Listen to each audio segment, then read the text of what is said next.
BJP wants to silence democracy by pushing Manu Dharma Shastra and erasing Ambedkar's legacy. Rahul Gandhi stands for equality, but BJP's agenda of one election, one party, one leader threatens our constitution. Amit Shah must apologize for insulting Ambedkar. ఇస్తున్న తీరు మనకు అద్దం పడుతుంది.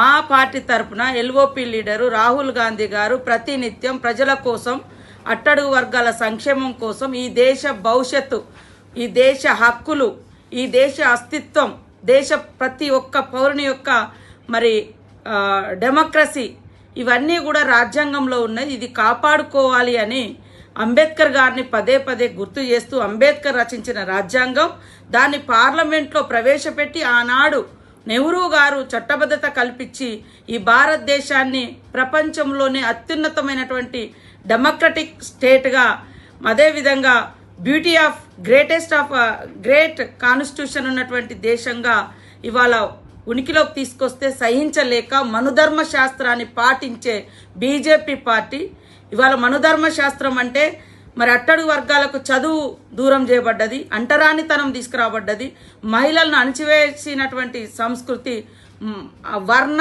కుల అదే విధంగా జాతి విభేదాలతో పరిపాలించేది మనుధర్మ శాస్త్రం. సమానత్వం, ఆడ మగ సమానులే, బీద బిక్కి అందరు సమానులే, అసమానతకు గురవుతున్నటువంటి అట్టడుగు వర్గాలకు, కులాలకు అత్యధిక ప్రాధాన్యతనిచ్చి ఈ సమాజంలో అంతరాలు లేనటువంటి ప్రోగ్రెస్ని తీసుకురావడం కోసం భారత రాజ్యాంగాన్ని రచించినటువంటి మహనీయుణ్ణి తలుస్తే ఇవాళ అమిత్ షా గారి యొక్క అహంకారము పడగ విప్పి బుసగొట్టింది.